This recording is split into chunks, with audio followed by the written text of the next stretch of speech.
Are you the kind of students that sits in class and seeing the professor writing with a white chalk on a blackboard reminds you of a spaceship gliding in space? And as you think that, you imagine how cool it would be to live on a planet with lower gravity such as Mars and jump around on a red desert with Elon Musk. Thinking about all that, you realize you don't know how to cultivate potatoes. Disappointed and talking about potatoes, you snap out and remember that your mom told you to water the plants.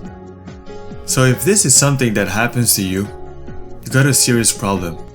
And watching this video inspired by the book Getting Things Done by David Allen cannot help you. But for other student and professional, make sure to stick around till the end. You might be asking, why is it important to have a to-do list? Because we need to see the forest and not lose sight of the tree.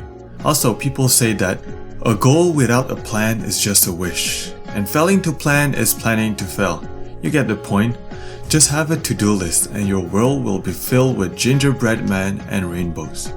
But the real reason is that stuffing our heads with unfinished assignments, appointments, and other miscellaneous obligation is squandering our brain and leaving it with no space to think. To prevent that, it means writing things down. Personally, during the day, I write everything I need to do on a notepad. Then, at the end of the day, I take a moment to organize everything by going through each point, using 5 simple steps. The very first thing that I do is to note every appointment I have into my smartphone calendar. But if someday I feel really cool, I sync it directly to Outlook so Microsoft can know everything about my personal activity. The second step is to take a look at the other points. I simply go through them and using color codes, I place them in 3 categories. It's very straightforward. The first one is for everything work or school related. The next one is for projects. This one is basically everything I need to do for this channel. And the last one is for chores and other miscellaneous.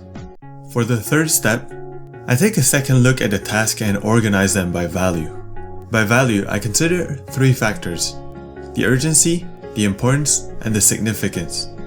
I feel it's really important to think about the outcome of each task, because most of the things we do don't yield much result in the long run. That's why using the 80-20 rules is crucial. If you want to know more about this principle, I put a link to the video. Then the fourth step is to write my next day action plan in my smartphone. So from the list, I pick 1 or 2 of the most important tasks for work/school or projects related. Then I pick 2 quick tasks that I can accomplish in a few minutes, such as calling someone or post a picture on Instagram. Then I pick 4 to 6 chores like grocery shopping or maybe going to the gym.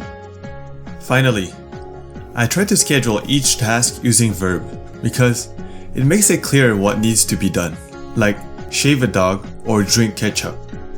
Then I try to always start by an easy task early on the day, followed by a more important one.